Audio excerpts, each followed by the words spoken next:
ఇది ప్రజా వేదిక.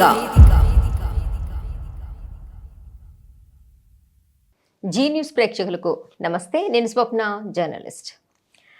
జైభీం తెలుగు దినపత్రికలో వార్తనైతే చూద్దాం.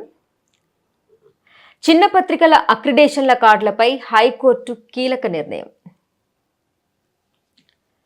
పత్రికల్లో పనిచేసే వారికి ప్రభుత్వ గుర్తింపు అక్రిడేషన్ కార్డుల జారీలో చిన్న పత్రికలను A, B, C, Dలుగా విభజించడం చెల్లదని హైకోర్టు తేల్చి చెప్పింది. దీనికి సంబంధించి జీవో 239 షెడ్యూల్ ఈలో నిబంధనలను కొట్టివేసింది. అక్రిడేషన్కు సంబంధించి 2016లో జారీ చేసిన జీవోలోని నిబంధనలు వివక్షాపూరితంగా ఉన్నాయని, వాటిని కొట్టివేయాలంటూ మహబూబ్ నగర్కు చెందిన టి కృష్ణ మరో ముగ్గురు 2016లో పిటిషన్ దాఖలు చేశారు. దానిపై ప్రధాన న్యాయమూర్తి justice Alok Aradhe, justice J శ్రీనివాసరావుతో కూడిన ధర్మాసనం ఇటీవల విచారణ చేపట్టింది. పిటిషనర్ తరపున న్యాయవాది చిక్కుడు ప్రభాకర్ వాదనలు వినిపించారు. ప్రభుత్వం రూపొందించిన నిబంధనల వల్ల చిన్న పత్రికల్లో పనిచేసే జిల్లా, నియోజకవర్గ స్థాయి జర్నలిస్టులకు అక్రిడేషన్ ప్రయోజనాలు లభించడం లేదన్నారు. వాదనలు విన్న ధర్మాసనం చిన్న పత్రికలను విభజించడానికి ప్రభుత్వం సహేతుక కారణాలను పేర్కొనలేదని, ఆ నిబంధనలు చెల్లవని స్పష్టం చేసింది.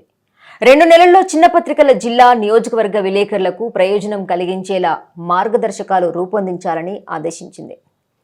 సో ఇదండి, అక్రిడేషన్కి సంబంధించి కోర్టులో పిటిషన్ దాఖలు చేశారు. ఇది కృష్ణ మరియు ఇంకొక ఇద్దరు కలిసేసి. నిజంగా అక్రిడేషన్ విషయంలో నిజంగా వర్క్ చేసేటువంటి జర్నలిస్టులు ఎవరైతే ఉన్నారో వాళ్ళకి అక్రిడేషన్స్ లేవు. ఇష్టం వచ్చిన వాళ్ళకి ఇష్టం వచ్చినట్లుగా సంస్థలు అమ్ముకుంటున్నాయి. మరి నిజంగా వర్క్ చేసేటువంటి జర్నలిస్టులకి ఎందుకు ఇంత అన్యాయం చేస్తున్నారో, అసలు దానికి అర్హుడు కానటువంటి వాళ్ళు ఎవరైతే ఉన్నారో వాళ్ళకి ఎందుకు అక్రిడేషన్స్ ఇస్తున్నారో ఎక్కడో లేదు. అంటే ఎక్కడైతే న్యాయం జరగాలో, ఎక్కడైతే వాస్తవాలని బయటకు తీయాలో, ఎందుకు ఈరోజు బ్లాక్ మెయిలర్ అది ఇదని చెప్పేసి అని పేర్లు ఎందుకు వస్తున్నాయి?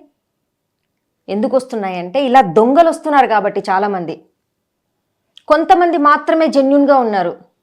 వాళ్ళకి తెలుసు జర్నలిజం ఎలా చేయాలి, సో ప్రజలకు ఉన్నటువంటి సమస్యలు ఏంటి, ఏ విధంగా బయట పెట్టాలి, ఎవరిని ప్రశ్నించాలని చెప్పేసి నిజాయితీ గలటువంటి వ్యక్తులకు తెలుసు. కానీ కొంతమంది ఉంటారు దోచుకోవడానికే వస్తారు జర్నలిస్టులు. నిజంగా మంచి పని చేస్తారు వాళ్ళిద్దరు కూడా. ఇక్కడ మన మహబూబ్ నగర్కు చెందినటువంటి టి కృష్ణ మరో ముగ్గురు 2016లో పిటిషన్ దాఖలు చేశారు. హైకోర్టు కూడా చాలా చక్కటి నిర్ణయం తీసుకుంది. అంటే ఇప్పుడు పేపర్లలో కూడా, నాకు కూడా అంత పేపర్ మీద అవగాహన లేదు, ABCD అని చెప్పేసి అని కొందరికి ఇన్ అక్రిడేషన్స్, B కేటగిరీ అయితే in accreditations, C category, D category, ఇలా కేటగిరీ వైజ్గా వాళ్ళకి అక్రిడేషన్స్ ఇస్తూ పోతూ ఉంటారంట. సో చెప్పాను కదా, అక్రిడేషన్స్ అమ్ముతున్నారు, కొంటున్నారని. పాపం ఒక అమ్మాయి నాకు కామెంట్ పెట్టే అమ్మాయి కూడా, ఒక అమ్మాయి చేసింది, అక్క అక్రిడేషన్స్ ఎక్కడ అమ్ముతున్నారో చెప్పవా, నేను కూడా కొనుక్కుంటానని చెప్పేసి అని. సో ఇలా ఉంది. కానీ ఇప్పుడు వచ్చేది అక్రిడేషన్స్ రెన్యువల్ టైం ఏదైతే ఉందో, ప్రతి ఒక్కరు నిజంగా ఎవరైతే జెన్యూన్గా ఉన్నటువంటి జర్నలిస్టులు ఉన్నారో వాళ్ళందరికీ కూడా న్యాయంగా అక్రిడేషన్స్ రావాలని చెప్పేసి అని నేను కూడా మనస్ఫూర్తిగా కోరుకుంటున్నాను. సో ఈ వీడియో కనుక మీకు నచ్చినట్లయితే లైక్ చేయండి, షేర్ చేయండి, సబ్స్క్రైబ్ చేయడం మర్చిపోకండి. న్యాయం వైపు నిలబడే గలం, గంగా ప్రవాహం. For latest updates subscribe to Zee news. ఇది ప్రజా వేదిక.